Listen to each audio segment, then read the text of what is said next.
magandang hapon sa inyong lahat. At ngayon pong hapon ay nagagawa tayo ng sauce ng lasagna.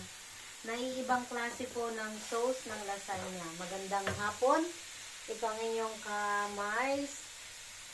Tayo ay, dahil bukas po ay 31, tayo ay maggagawa ng lasagna. Siya nating hahapunanin bukas. Kamusta po kayong lahat? Ayan. Ito nga po pala ay may sibuyas, may karning giniling, may kabuti, punggi, ang tawag po dito sa Italia. Tapos may carrots. At mamaya lang po ay gagawa ako ng bechamel. Pag ito po ay luto na. Ayan. Ito yung pinagmundal, yung kinamit kong punggi o kabuti ay tuyo, binabad ko. At ngayon ay ating ilalagay dyan yung kanyang naging sabaw, yung tubig. Kunti lang. Para yung lasa niya ay nandyan din po. So, ayan. Oh. Nalagyan na rin po natin siya ng pampalasa. So, luto-lutuin lang natin ang tawag dito, ang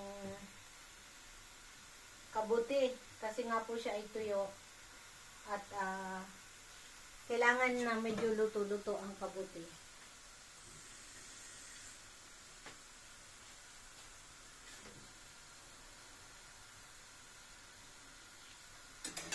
Ayan. At ito pa yung ibang sangkap ng lasagna natin gagawin. Mozzarella. Ewan ko kung anong tawag dyan sa Pilipinas. Tapos, meron tayong parmigiano dito. At, asan na yung ating gagawin? At ito yung gagawin nating lasagna. Siya po ay pasta fresca. O, yan. Gagawin natin dito. Dito na lang natin gagawin sa tatlong telya na to dahil wala po akong lutuan na nararapat doon. Kaya paghahati-hatiin ko na lang. Kung makailan lang siya, at least pwede nating isa-isa lang yung paglalabas. Gagawin ko na siya ngayon. Pre-prepare na.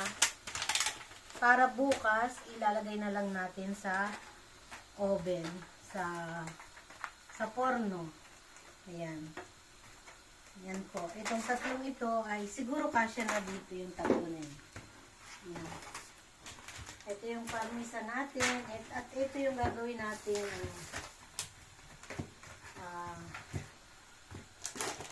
para meron po tayong panghapunan. At gagawa din po tayo ng macaroni salad. Simpleng macaroni salad. Wala pa lang tayong nabiling citrioli at saka yung panghalo sa salad. Pero meron na tayong mayonnaise, macaroni at saka chicken. So yung chicken, lulutuin na natin ngayon para bukas ready na siyang ihalo. Ayan, paluto na ang ating pang sauce. At ang susunod naman natin gawin ay bechamel. Dagdagan natin ng konting tubig para mas lutong-luto ang fungi, ang kabuti. Napaka-special po ng kabuti dito sa Italy. Dahil sa lahat ng klase ng luto, pwede mo siyang isama.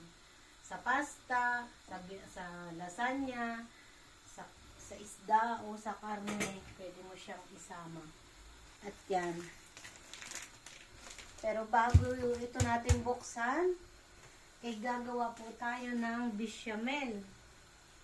So, tanggalin muna natin yung manok natin. At pasensya na po kayo sa kusina namin. Medyo magulo. Kasi nga nagluluto tayo.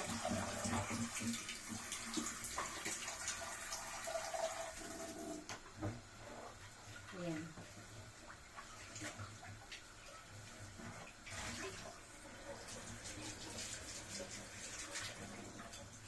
Ayan. At ganito po ako gumawa ng bechamel. Pwede mo munang i-stop ha.